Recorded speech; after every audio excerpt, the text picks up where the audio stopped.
नमस्कार शेतकरी मित्रांनो, आज आपण परत आपले अद्रक उत्पादक शेतकरी भुजंग नरसिंग वंगाले यांच्या प्लॉटवर आलोय। आपण त्यांच्याकडनं प्रतिक्रिया जाणून घेऊ की प्लॉटची परिस्थिती काय आहे काय नाही। तर ज्या प्लॉटमध्ये मी उभा आहे या प्लॉटला त्यांनी नेचर केअरची उत्पादनं वापरली नाहीत आणि पलीकडच्या भागात वापरली आहे तर ते आपल्याला त्यांच्याकडनं जाणून घेऊ। नमस्कार। नमस्कार। तर आता आपण जे इथं उभे आहेत तर या प्लॉटला तुम्ही काय वापरले आणि पलीकडच्या प्लॉटला काय वापरले, थोडा फरक दोन्हीतला एवढा का आहे? या प्लॉट मध्ये आपण काय केलं नकर बदल करण्यामध्ये हे त्यात थोडं मार खाल्लं, हे काही वसंत ऊर्जा हे असलं त्याच्यामध्ये वापरण्यामध्ये, आणि त्याला आहे ते रोग आपलं समजा दिलं। बर, याला आमचं नेचर केअरचं काहीच वापरलं नाहीये? नाही वापरलं, पण 50% वापरलं। 50% वापरल्यामुळं तेवढं बरं आहे। पुन्हा नंतर सुधारायला टाइम गेल्यामुळं ते जेवढं हाताच्या बाहेर गेलं असं झालं। बरोबर, म्हणजे पहिल्यानं नकर वापरायला आहे काही केलो, आपलं जरा महागाई नकर सुकाळाचं बघावं म्हणून थोडं त्याच्यामध्ये झालं, दुसरं काही नाही। म्हणजे सुरुवातीला आमचं वापरलं नव्हतं, सुरुवातीला वापरलं नाही, म्हणजे बदल करून बघावं म्हणलो। त्या फलाटाला आणि ह्या फलाटाला काय ॲव्हरेज येतंय कसं नाही बदल बघावं। आमच्या हिशोबाला काय झालं, हे रान चांगलं आहे, मग हे रान वंगळ आहे म्हणून त्याला आपण थोडं रिक्स घेतले आणि ह्याला काय लागत नाही म्हणण्यामध्ये हे गेलं मार खाऊन असं झालं।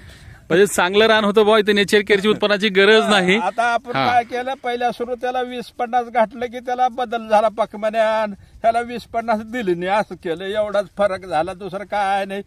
ते तुमच्या लिस्ट प्रमाणे समजा त्याला चालू केलं, वरच्यावर बघावं ह्याच्यात काय आहे म्हणून, आणि थोडं ह्याला पुन्हा नंतर मग वापरायला सुरू केल्यावर पुन्हा मग त्याचं दुखणं होऊन सुधारायला लय वेळ लागला, मग ते शेवट पुन्हा असं राहिलं झालं।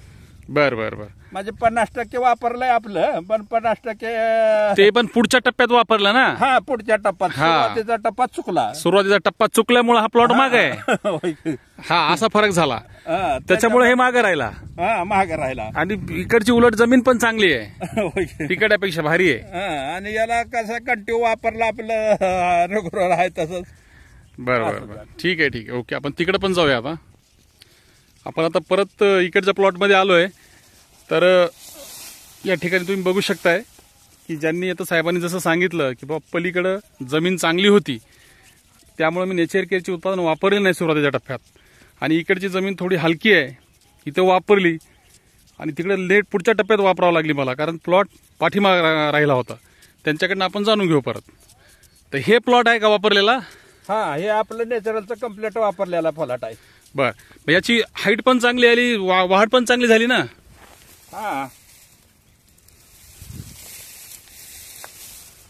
आता हे जवळजवळ असं का 19 एवढ्या फरकावर आला की असाल त्याला झालं, तर तेवढा काही जास्त फरक पडला नाही, पण त्याला म्हणलं तर 50% मार खालचे झाले, तिकडे जास्त मार बसला आपल्याला। आता आमच्या अपेक्षेला तर 50%वरच उत्पन्न जाईल असं झालं। हो, तिकडचं होणार, 50% कमी होणार उत्पादन। पण याला शॉर्टकट मध्ये सांगा काय काय वापरले नेचर केअरचा? बेसल डोस मध्ये आपलं 24 घेतला एक बार, पुन्हा आपलं ते ग्रीन हार्वेस्ट घातला। हो, ग्रीन हार्वेस्ट टोटल पडले 8 पोते। बर, 3 डोस मिळून। ओके, सारते वापरला 4 पोते। बर, एक ह्याला, आणि पुन्हा 10-20 वापरला, पुन्हा DAP वापरला, पुन्हा 24 वापरला, महादानचा सुपर वापरला, आणि याच्यामध्ये पॉलिफॉस्फेट मध्ये सोडायचं काय काय सोडलं? मध्ये 10-34 वापरला, 24 वापरला, सुपर वापरला, पुन्हा तुमचं आता ते वापरायचं राहिले, आता 250, पहिलं 20-50 वापरला सुरुवातीला 2 किलो। बकेट न्यूट्रिविन लिपिड मध्ये न्यूट्रिविन बकेट वापरला ना? बकेट वापरला, बकेट वापरला, 2 बकेट झाले ते एकाला। ओके, 2 बकेट वापरला, 2 बारे अर्धे। आणि जीवाणू खत पुढे पुढे वापरला। तर मित्रांनो, साहेबांनी सगळे उत्पादन वापरले आहेत। ते नवीन निघालेला 3 किलोचा पुडा, ते WMF पण वापरला, ते बी वापरला मरीसाठी।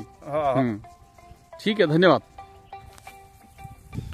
या ठिकाणी आपण सगळं सविस्तर शेतकऱ्यांकडून माहिती ऐकली आहे, त्यांनी पूर्ण आपले उत्पादन वापरलीत, आणि दरवर्षी अद्रकचं उत्पादन विक्रमी घेणारे शेतकरी आहेत। फक्त यावर्षी त्यांना दर चांगले मिळाले तर त्यांचं उत्पादन यासुद्धा चांगल्या वर्षी मिळून जाईल त्यांना.